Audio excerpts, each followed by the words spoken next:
Dictation will start abruptly after 5 seconds.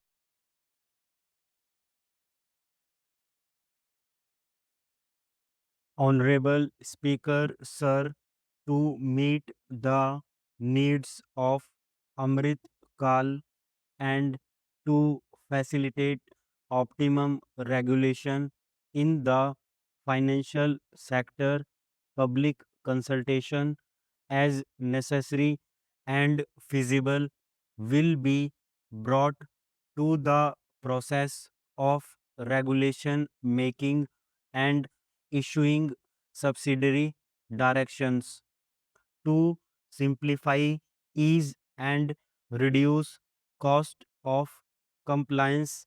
Financial sector regulators will be requested to carry out a comprehensive review of existing regulations.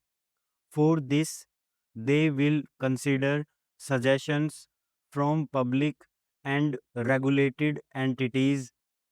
Time limits to decide the applications under various regulations will also be laid down to enhance business activities in GIFT IFSC.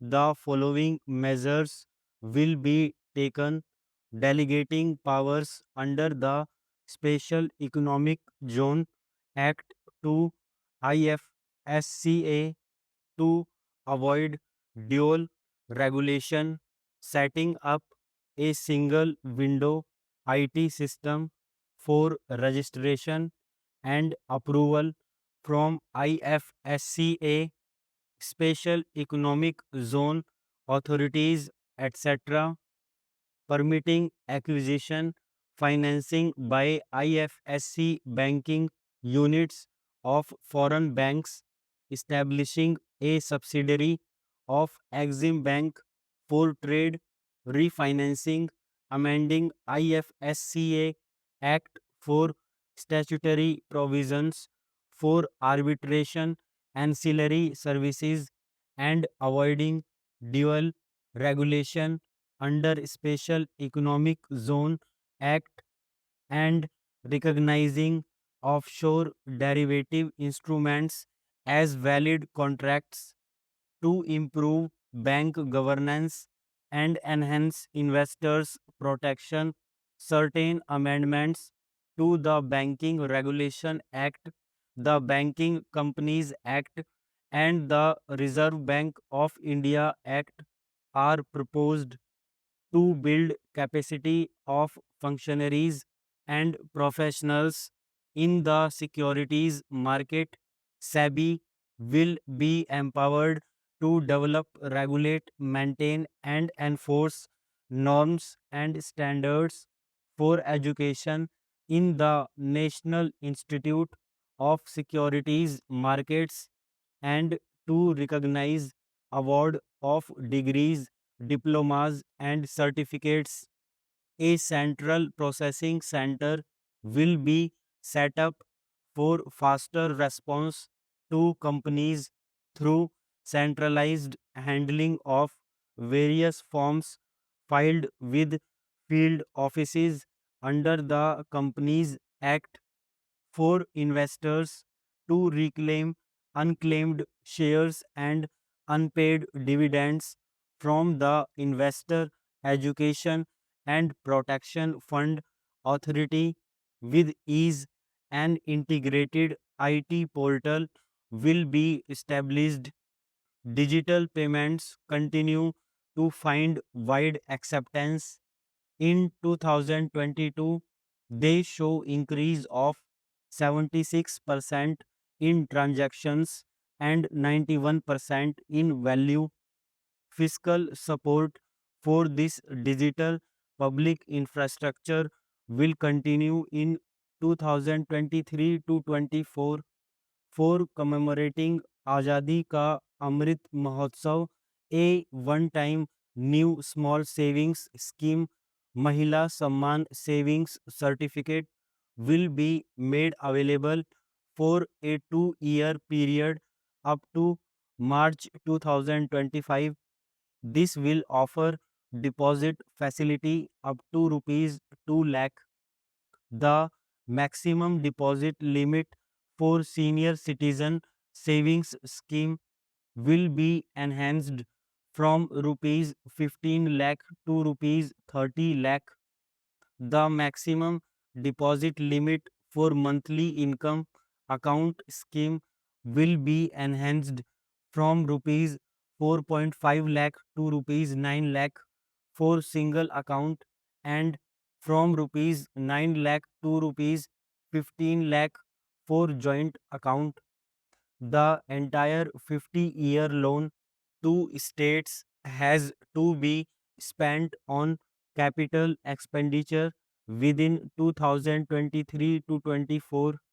Most of this will be at the discretion of states, but a part will be conditional on states increasing their actual capital expenditure.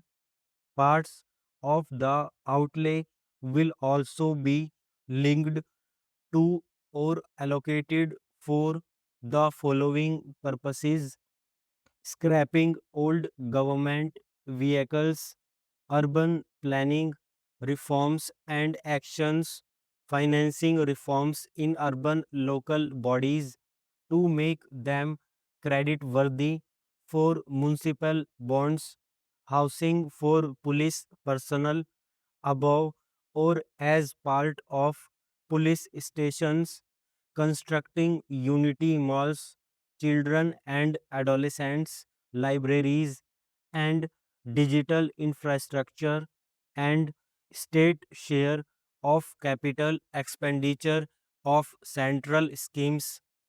States will be allowed a fiscal deficit of 3.5% of GSDP, of which 0.5% will be tied to power sector reforms.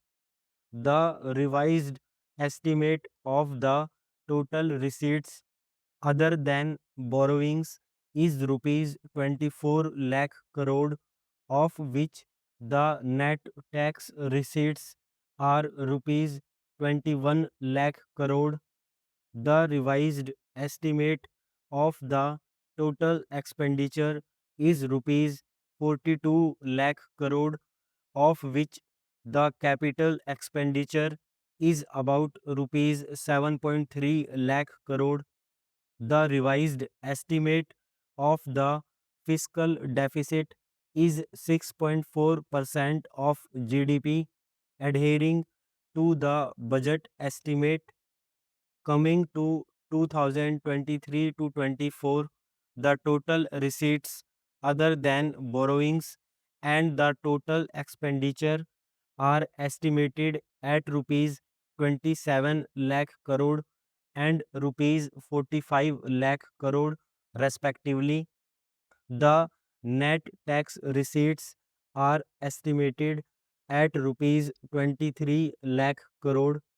The fiscal deficit is estimated to be 5.9% of GDP.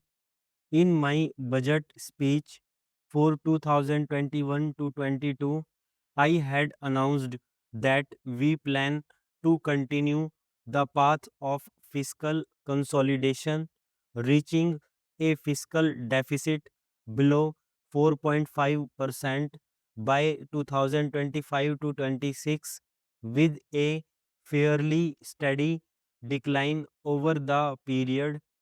We have adhered to this path, and I reiterate my intention to bring the fiscal deficit below 4.5% of GDP by 2025 to 26. To finance the fiscal deficit in 2023 to 24, the net market borrowings from dated securities are estimated at rupees 11.8 lakh crore. The balance financing is expected to come from small savings and other sources estimated at rupees 15.4 lakh crore.